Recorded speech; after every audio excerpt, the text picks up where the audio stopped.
and thank you all for joining us this evening. This is the second public meeting as a part of the planning process for the Natural Hazard Mitigation Plan update for the City of Leominster. And so tonight, what we're going to go over is kind of overview of what the tasks for the project.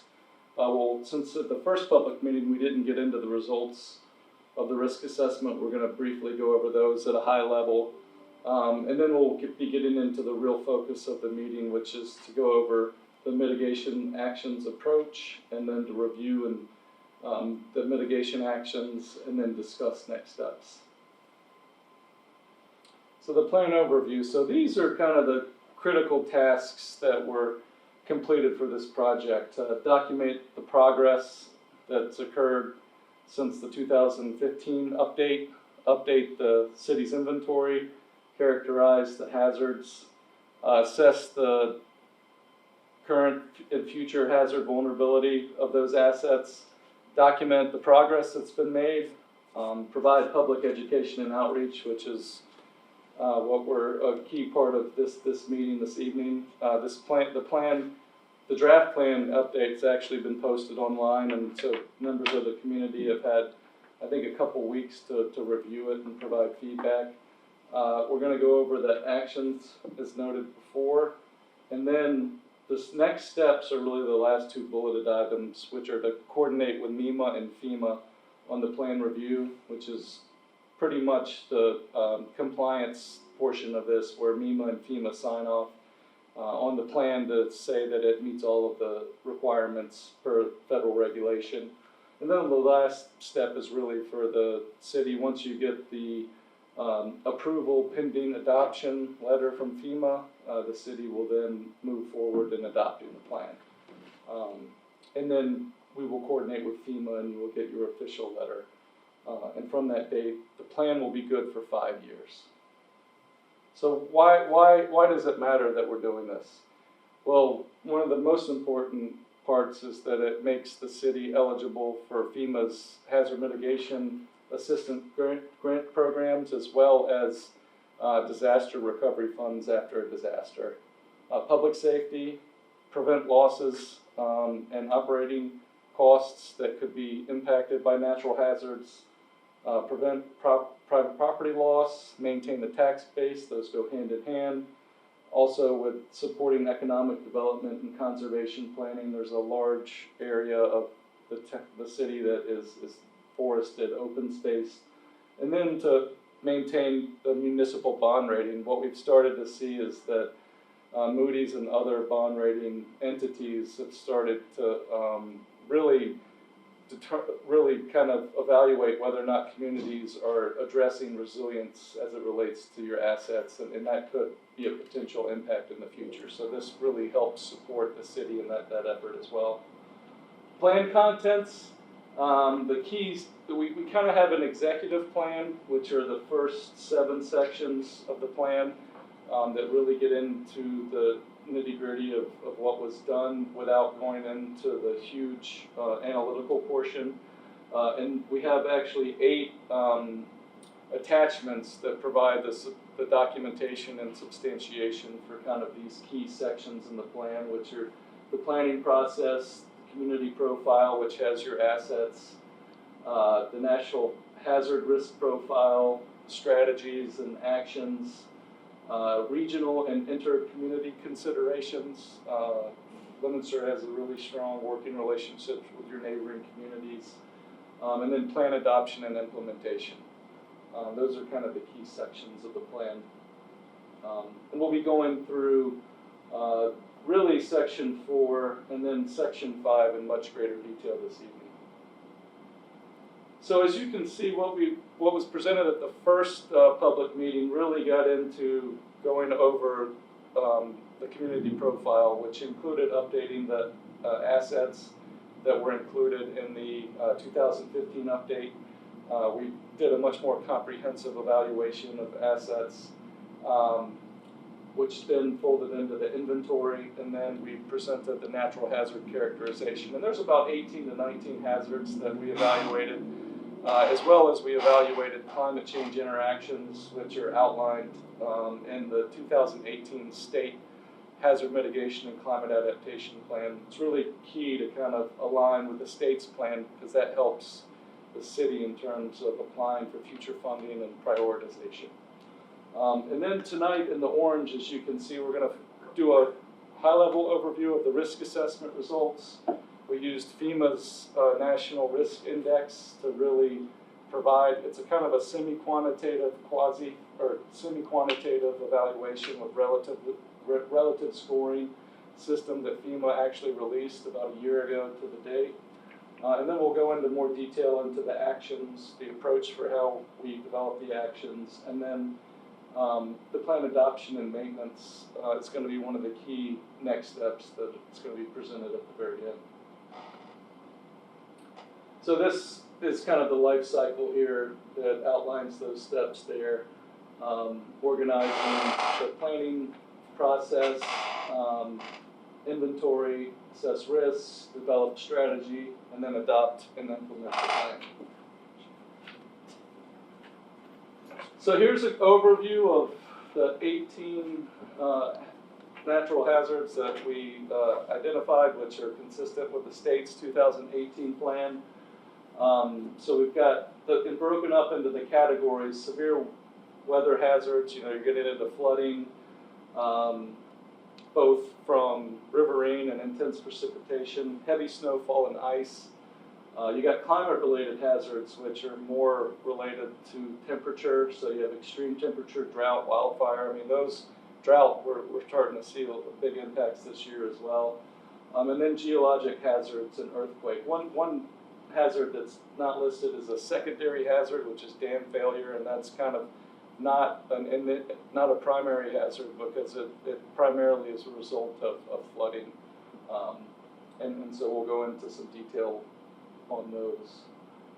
So the process, what was the process for really ranking? So what we did was we used FEMA's National Risk Index, which is available online, and it does it on a census tract basis for the city. So we looked at 7 different census tracts and coalesced them into one score. And really what FEMA looks at is the expected annual loss, and I'll go into what that means in the following slides: the social vulnerability, and then community resilience. So their equation for coming up with that risk score is the expected annual loss times the social vulnerability divided by the community resilience, and then FEMA generates scores for the various hazards, and that's how we were able to prioritize those. I will say they were pretty consistent with the 2015 plan, and I'll share those with you after we go through kind of the definition of expected annual loss.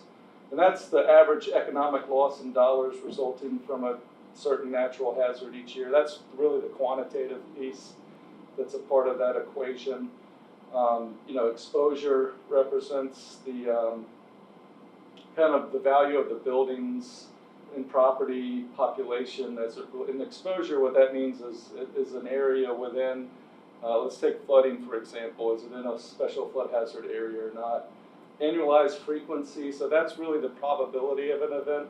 So if you have a coin and you get a 50% heads, 50% tails, that's kind of a 50% probability. We actually have a number of hazards that you have that meet that frequency, like thunderstorms, lightning, etc. And then historic loss ratio, which estimates the percentage of the exposed population agriculture value expected to be lost due to the natural hazard occurrence. So it's really a function of the economic loss and then the probability. Social vulnerability is really the susceptibility of social groups to adverse impacts to natural hazards. It's a relative score, so it's not based on a economic calculation or a statistical calculation. And it really shows the relative level of a community's social vulnerability compared to other communities across the country. Community resilience is ranked similarly in terms of the scoring process, but the community resilience is really your community's ability to prepare for a natural disaster and then adapt and recover from those disasters in a timely fashion. So when we went through in the calculus, really the top four that came out of this ranking process were, flooding due to riverine, ice storms, tornadoes, and severe winds, and then lightning. So those, and lightning was actually one of the highest ranked ones, which is interesting, and I think that's just because of the frequency of potential occurrence. So any questions on those? Are those all kind of? And so I'm just going to walk through briefly an example of the severe wind, which it looks across a number of different subhazards. So strong wind, that can be associated with a nor'easter, hurricane type event, tornadoes, and then thunderstorms with kind of macro bursts, kind of smaller scale events. And those are quite frequent. The strong wind is pretty frequent as well. The tornadoes are less frequent, however, the potential impact is much higher, and I'll walk through that as well.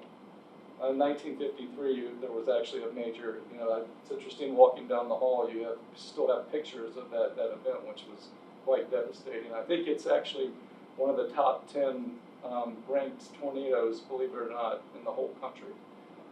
So this is kind of the definitions. I'm not going to go through all of these, but from top to bottom, the wind advisory is not as high a winds, but then when you get into the high wind watch warning, you're getting into gusts over 58. And then the hurricane warnings are really when you're starting to hit that 74 mile an hour event. And then extreme wind is when you have 150 gusts of over 115 miles an hour. And that's quite extensive. And you can actually have events that do come inland that aren't just, hurricane events, as we see with nor'easters as well. Even though the impact on the coast may be greater, there have been instances where some events have had quite an impact on this area. So you're talking more about a sustained gust than just a frequent gust? Yeah.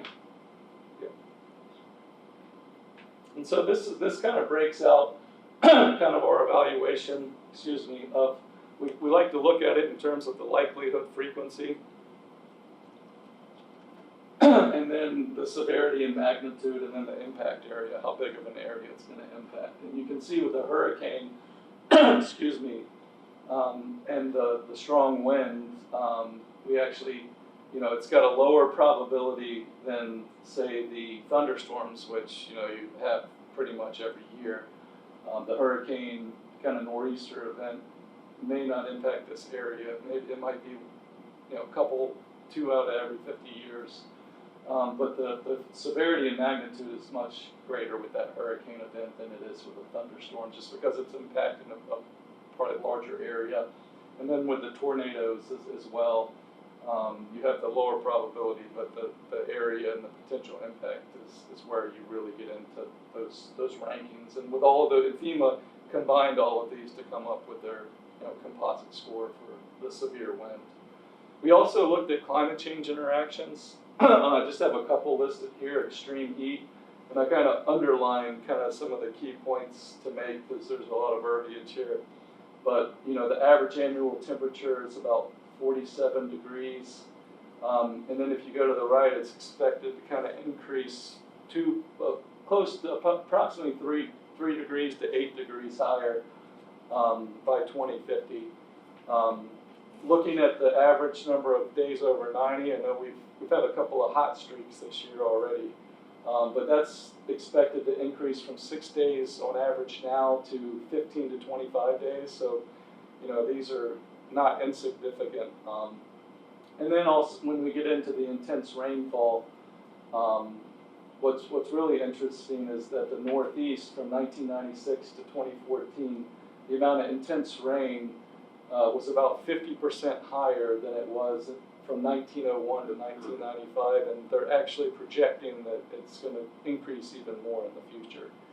So those rainfall effects really have a big impact on your stormwater infrastructure and surrounding assets in relation to those. And so that kind of, just wanted to give that summary to give you kind of a background. And those, the real focus of a lot of the actions are on those top hazards, but we also had a number of hazards that had kind of hazards that weren't ranked as highly, but still could have an impact, such as drought, dam failure, and wildfire. So what was our approach? So really, there were two critical documents that we evaluated, and the planning team, which included a large spectrum of city officials, and we worked together. We evaluated what was included in the 2015 plan update. There were about 17 actions. And then we also looked at the more recent 2020 Municipal Vulnerability Preparedness Plan. There was a summary of findings report that outlined about 18 actions. So we went through all of those first to identify which actions had been accomplished from the 2015 plan and 2020 plan, and then we folded in the ones that the city was in favor of advancing in the future. As I noted earlier, we focused on the top-ranked hazards. We conducted a benefit cost review to prioritize, and it's not technically, just full disclosure, we didn't use FEMA's benefit cost analysis software. It was more of a qualitative, just because of time and resources. And then really we also had some key areas to help focus the actions, who's going to be responsible, what's the general timeline, and then what are the potential funding sources. So there's a good roadmap for the city now going forward. And so there were 54 total actions, so that's quite an increase from the previous plan, 22 of which were multiple hazards. What does that mean? Well, there's a number of administrative kind of actions the city must do over the next 5 years, and they have to address all hazards. And that's largely, moving the plan forward and integrating and involving the public through this process, and as well as other city agencies to try to integrate some of these actions into existing policies that can help reduce kind of the roadblocks in the future going forward. 14 of those 22 were high priority. The next, flooding, we had about 18 with 12 high priority actions, and I'm going to walk through these actions kind of one by one. And then we had 3 dam failure, and those largely are kind of related to both the public and private dams, and largely maintaining and making sure those dams are properly functional. And all of those were high priority. The climate hazards, we had 9. And those kind of fell into the drought, wildfire, and extreme temperatures. And as you can imagine, those 3 actually can kind of have a synergy among themselves. And then we had 2 severe weather wind hazards. Both of those were high action, and as you can see, 8 of the 9 climate related were high hazard. So I'd say about 2/3 of all of the actions are in that kind of high category, and the remainders were largely medium level priority. And as you can see here, we met with the planning team about maybe 3 weeks ago, and we walked through the planning team has had a chance to review the plan. As I noted earlier, the plan's been posted for public review, and we walked through all of these, and here are the first 6 here, and these are largely kind of related to, advancing the plan forward. Implement the local plan, use the capital improvement program to help with infrastructure improvements, prepare a grant application and administration plan. That can really help in terms of really finding a plethora and comprehensive set of programs that the city can pursue, both state, federal. Also, sometimes foundations can be a part of that. The 5-year review and update, you just want to make sure that that's being done on a 5-year basis. But kind of what what's included as well in that process is that each year the planning team will kind of meet, at kind of scheduled intervals to really identify a project that's made each year that can help then be folded into the next update. And then update citywide evacuation plan. I mean, a lot of these are kind of ongoing activities here.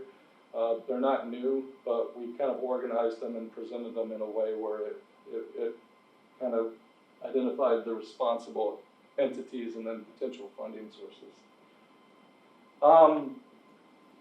The next 7 through 13, really, we get into the community education and outreach here, which is a part of Action 7. Action 8 gets into really ensuring that all of the identified shelters have sufficient backup utility service. That's an ongoing activity that's the city's been doing, but it's good to have highlighted here. And some of these actions actually fold into the city's comprehensive emergency, the continuity plan, continuity of operations plan, which is really key. Utilize interactive mapping application by the kind of regional planning authorities. Communications and database, kind of create a multilingual education database to reach a broad spectrum and to provide kind of equity and equal access. Evaluate the backup generator. It's good to just, that's done. That's one of those actions I noted. And then conduct annual trainings. That's really key, so that it's still in the forefront, because a lot of times you have competing priorities across the city, and continuing to make sure that that natural hazard mitigation is not only kind of moving forward, but a part of a kind of citywide approach is really, really important. Public infrastructure evaluation, the city's done quite a lot of that in terms of stormwater, but this is more kind of getting into a broader kind of evaluation. Conduct a municipal buildings capabilities assessment. And that really is to look at future investments for renovation that could help make the facilities more resilient. In the future, you may be thinking about heat in a different way. What's interesting is that flooding probably results in the greatest extent of economic impacts, and largely when you look at the statistics, but heat actually results in the greatest number of casualties. You start to see that, especially during those heat waves. Kind of expand and bolster the emergency response team, and that really can help in terms of larger scale events. Continue to maintain the evacuation routes and plans. Develop a recovery and reconstruction plan. That kind of would help integrate in terms of improving resilience to bounce back more quickly. Tenant notification, so really having some kind of notification system. The city already has a pretty good communication system through using just cellular service, from what I understand. But that would be more in terms of maybe expanding it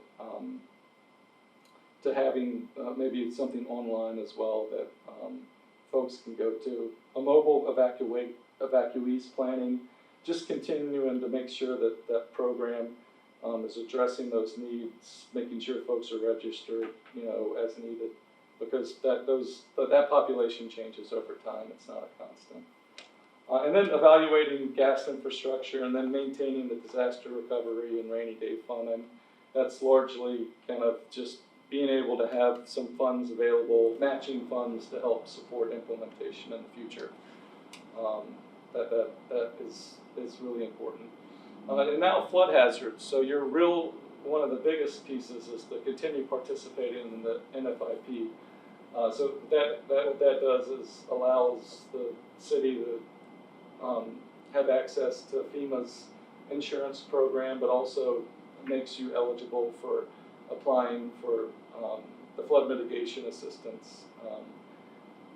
Culvert, we have also reviews of regulatory floodplain map updates, so that's largely, we just keep that on there because FEMA, you don't know when those updates are going to occur, and whenever those do occur, you need to adopt those to be in compliance with FEMA's NFIP program.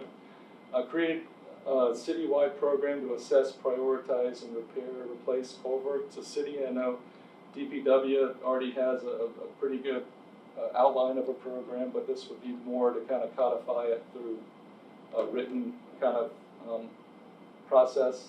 Evaluate and relocate valuable and historic items and furnaces. So certain items that are in buildings that are flood prone, having those relocated. And then amend the special permit and site plan process to address flooding. So as that changes over time, state building code can change, other state programs that you just need to stay on top of. And then educate property owners about options for mitigating their properties. Increase stormwater capacity. A lot of the culverts and conduits that convey water were designed a long time ago, and the city has grown, and there's some of these areas that have localized flooding that could definitely be improved in the future. We do have a number of specific ones that DPW identified that are going to be presented as well. Restore and increase wetland areas. Road evaluation, so continue to evaluate the roads that you notice that have impacts from flooding, road closures, etc., especially critical arteries that could potentially impact access to hospitals and critical facilities. And then the stream bank stabilization, that's one, on the various streams and tributaries, just making sure that, there have been some, pursuits of grant funding to help those, and I know those are ongoing, and I think some may have just been recently submitted. So we covered the stream bank as well. Obtain updated aerial imagery, so as LiDAR advances, it can help with your topographic understanding of elevations in the city. And then we also have an impact in flooding from, large impact from beavers. And so we have the beaver diverters, installed those, but also continue to hire a trapper for removal of beavers in areas that present problems, especially the critical facilities. I know with the wastewater treatment plant, there's been some issues. Identify equipment needed to continue running an effective MS4 program. That's largely just so you can maintain that permit. Encourage repetitive lost properties to consider mitigation funding to help reduce flooding impacts.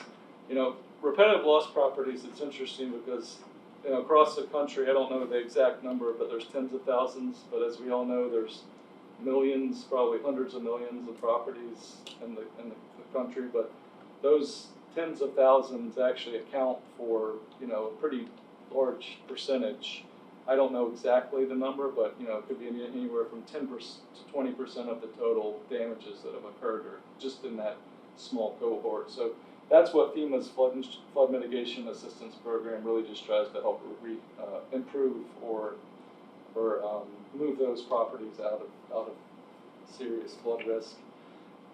Historic properties actually have different requirements for improvements than the larger universe of properties. So it's good to kind of educate property owners that have historic properties that are either on the state register or the federal register for those mitigation. And then purchase equipment to block streets in case of flood hazards. That's largely more as you go temporary kind of measures. We're not talking about probably permanent measures. And that kind of covers the flood hazards there. Transitioning to the dams, dam failure, which is that secondary hazard, that's largely caused by flooding. And then the first one is really make sure those emergency action plans are reviewed and updated, based on the state Office of Dam Safety requirements. Continue assessing downstream risks due to potential dam failure, and then repair and maintenance. You know, there are operations and maintenance plans. We've worked on a number of dams in the city, and it's really important once issues are identified to kind of address those in a timely fashion, because you really want to continue to maintain, you know, the level of protection those dams provide.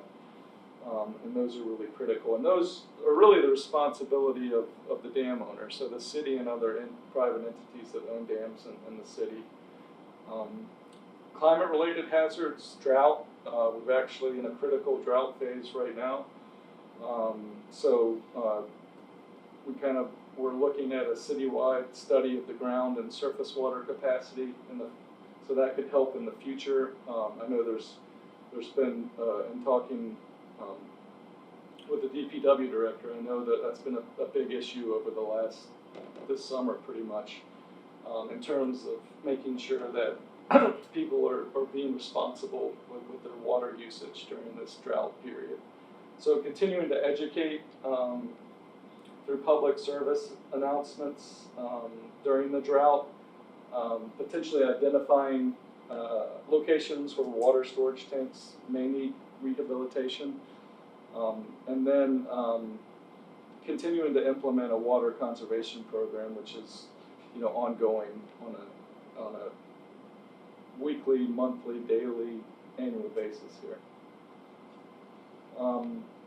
Wildfire. So really, the first one here is to evaluate and consider development of a wildfire management plan. It kind of can go hand in hand with the drought as well, but it's largely to focus on areas that are at the wildland, wildfire urban interface, so where there's the potential for developed areas to be in close contact with forested areas that may have a lot of fuel potentially that could impact. Firefighting infrastructure analysis, so continuing to evaluate, that's actually ongoing, but continuing to make sure to do that. Forest management plans, so that includes provisions for existing and future forest management, and that can also tie into that fire management piece. And then an educational pamphlet on fire safety and prevention, that can actually also be a good kind of means to help homeowners that aren't quite aware of this. That's a way, and you could have it as an electric PDF document, because, you know, email and online, but also printing to make some available to folks that don't have access to the internet is also key. And then moving on to wind hazards, kind of the biggest piece is really the debris management plan, but that's actually already kind of in place. That the Office of Emergency Management actually has a debris management approach built into the continuity of operations plan, but to continue to kind of evaluate that as well on an ongoing basis. And then the last but not least one is really to continue enforcing the state building codes. So that's really critical with the wind hazards, just to make sure that, you know, buildings are constructed in a way that helps reduce impacts from future wind hazards, whether they be tornadoes. They're different design criteria, but that's good to continue to do. And so that kind of rounds out the actions this evening, and just wanted to open it up to see if folks had any questions or comments. I know we've got some folks here that have provided comments already, so just wanted to open that up to others that have not had a chance. Just as part of this, just a note, but in several of the meetings before we had touched on it, but we're active with neighboring towns, so if it, for example, the city of Fitchburg and the town of Lunenburg, in jointly developing some of the plans, for example, response to a chemical spill and things like that. And we recently updated that again. So some of this is not, in other words, we're not just planning for Leominster, but if something happens in Fitchburg, it will involve us sooner or later. So we've been actively planning with them as well. No, that's a very good point, Arthur. I couldn't agree with you more. Pretty much goes with Bloomberg also. Yes, yes. and having those agreements and mutual aid agreements in place too is also very mutually beneficial because natural hazards, Yes. they don't know what a political jurisdiction line is, that's Right, right. something that we've created. And Right. it often goes, rivers serve as town borders and city borders, and you have the same with forested areas. We can weave that into some of these as well, or make it an action in the multiple hazards. Maybe that's good. They can say continue to Sure, highlight it. So that'll get us up to 55. Then a lot of these are pretty much already a part of your daily operations across the city, which is great.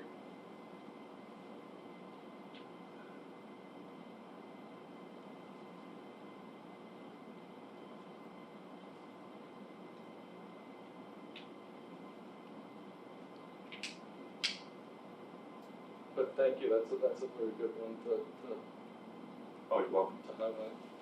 And now I'm going to go over, as we noted earlier, we identified various funding programs, and in the plan we have a more detailed attachment that goes into a description of, 8 to 10 kind of top federal programs, and then we have 3 or 4 state programs that are really key. And I'm going to go over a handful of the federal, and then some of the key state programs that folks, the city's already been actively a part of, so it's a part of your culture to be pursuing this funding.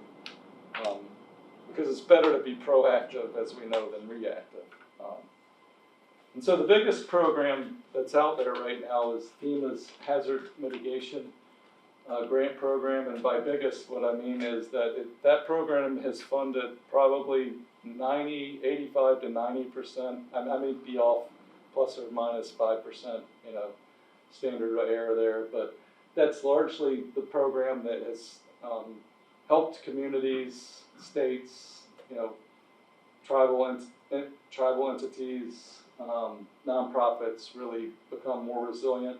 There's an open disaster right now, as we all know, which is the COVID-19 disaster, and there's actually $110 million available. And what's really important about this funding is that it goes just to the Commonwealth of Massachusetts. So this is probably the best funding chance that the city has to really get projects approved. And I say that because the second and the third one, the Flood Mitigation Assistance Program, which is focused just solely on flooding, and then the Building Resilient Communities and Infrastructure program, the BRIC program, and that program's a new program which just had its second year, and they just made funding notifications. And that program's really designed to fund bigger projects, so up to $50 million. And before that, that program replaced FEMA's Pre-Disaster Mitigation Assistance Program, which was actually promulgated in the 2000 Disaster Mitigation Act, and that was really those two programs, the Flood Mitigation Assistance and the Pre-Disaster Mitigation, those are really the non-disaster programs. So they're funded annually by Congress, and they're nationally competitive. So you can kind of see with that $1 billion across 50 states, you're competing with Harris County, Texas. So it's not that you shouldn't go after it, because we actually helped some communities win larger, multi-million-dollar projects in the past. It's just that hazard mitigation grant program. The funding right now is available. I know that MEMA has noted that they haven't received. They get a lot of pre-applications, but I don't think they've received pre-applications. They may have. I haven't talked with a MEMA representative in the last couple of weeks, but I knew, in the end of July, or end of July timeframe, there was still, a good opportunity. Just while we're talking about that, so the city's applying for the North Nashua project for that, the second part of that project. We got the money from the first part of that project through FEMA, and we're applying for the Municipal. Oh, great. Yeah, and I know that was a part of the 2020 NDP plan. Mm-hmm. Yep.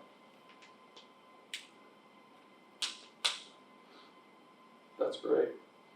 And what I wanted to say is FEMA is a part of the recent approved infrastructure bill, and also the, I'm trying to remember the name of it, but it's really the National Healthcare, Climate Change, and Tax appropriations bill, for lack of a better term, is actually increasing the amount of monies that are going to the non-disaster. I think it may be $2 to $3 billion.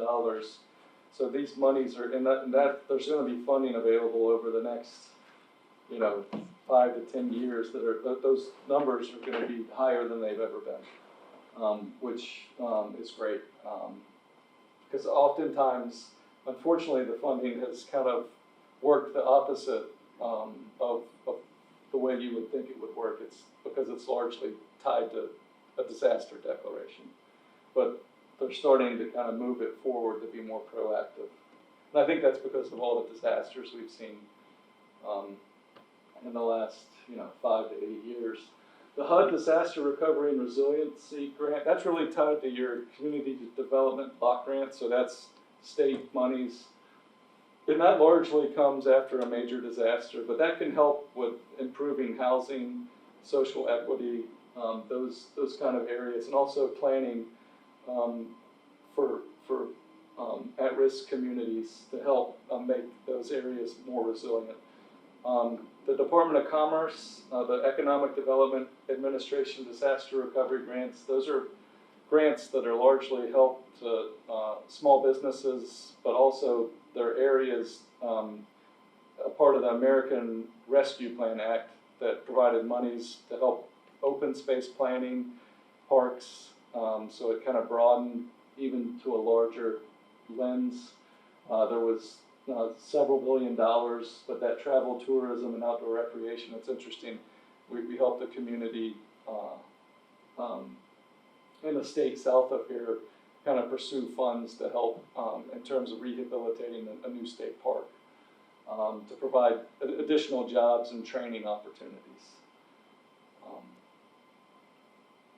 And then in Massachusetts, kind of your biggest program that's really kind of developed over the last 5 years is the Municipal Vulnerability Preparedness Program. The city went through the Community Resilience Building Workshop process. You've been approved as a MVP community, and why is that important? Well, it's similar to the hazard mitigation plan, as it gives the city an opportunity to apply for actual projects.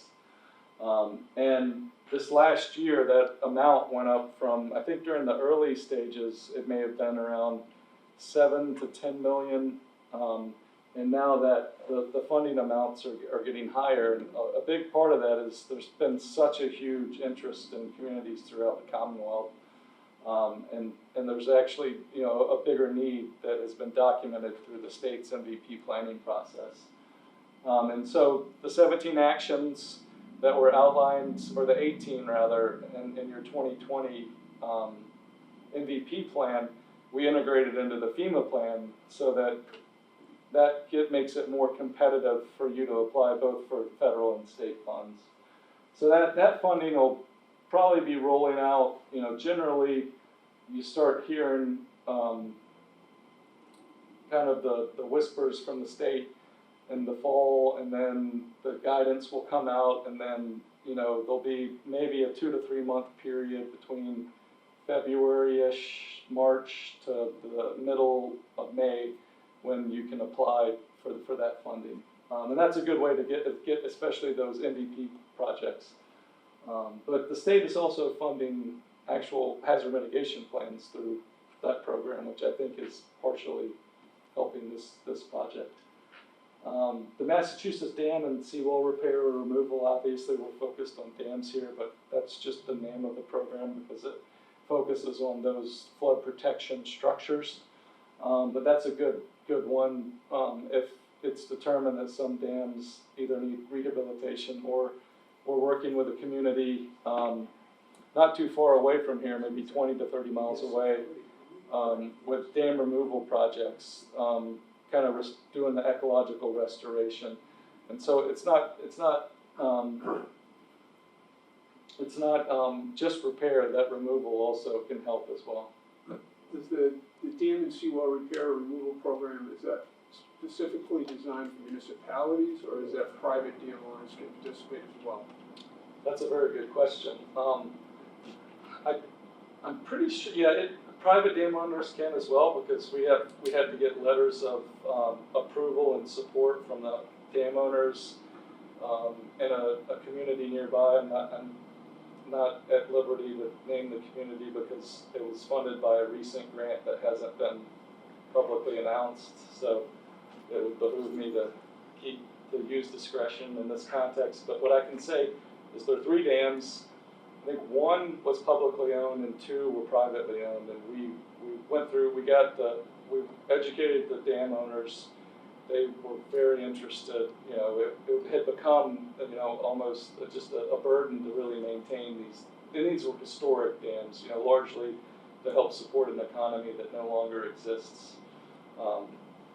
Largely the mills and that type of manufacturing that had been, and we got their approval, and we had to get a signed letter from the dam owners that they wanted to pursue funding. But the way it works is the community oftentimes will kind of be the grantee. Well, the funds will come to the community, and if it's a project that has multiple dams, the community will then work with the private owners to make sure everything's done per the state requirements, because you still get into, you have to, you know, competitive bid, or at least requests for qualifications. You have to go through just the state procurement requirement, because oftentimes those projects are not, you know, $10,000. They're much larger. So you have to still need the town involved to help also with the permitting, guidance, and et cetera. Oh yeah, we've actually helped. Gosh, in my time, I've been at GZA about 9 years. I've been doing this work in Massachusetts for about 16.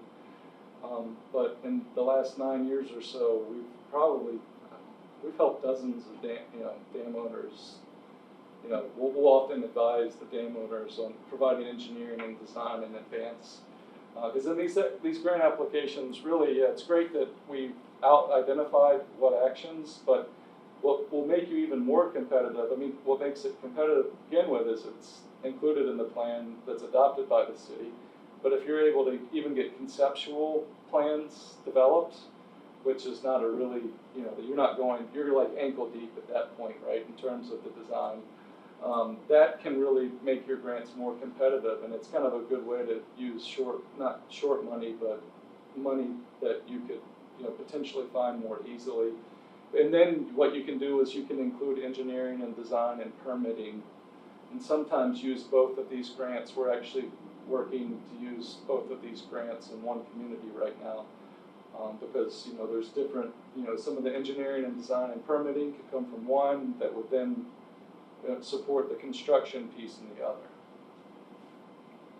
And the folks working in those programs, if you have it and it's included in your MVP plan, they are very, the key is you need to work with the state before the application period opens, because, you know, legally you can't really get any guidance after that. But the MVP, I know the folks and the dam and seawall repair, they will work with you before that application period opens to get things to say, hey, this is a good project, and et cetera. And they'll even provide guidance on what they'll fund and what they won't fund. And then some kind of additional local funding opportunities. These are just kind of some tax increment financing. It's kind of an older mechanism that's often used for downtown revitalization, but we've also seen it where that you could have potential resilience overlay zones that you would potentially use a similar process where you either have it on the sales tax or some other tax. It could be a stormwater tax, you know, that if you wanted to have that type of fund. That local and state revenue, these are pretty obvious, and then the resilience bonds. We've seen communities starting to take out bonds focused solely on community resilience. And so with that, next steps. I've got a little feedback that we've got that we haven't yet integrated into the final plan. As I noted earlier, that's been posted to the public for several weeks. The planning team that includes various city departments that has already been reviewed and input's been provided, and that's been integrated. So after this meeting, we'll probably wait for maybe till the end of the week to give the public that final, time after this meeting to then provide input, and then once we receive the rest of that feedback, that'll be integrated, and then, time frame would be next week to submit to MEMA.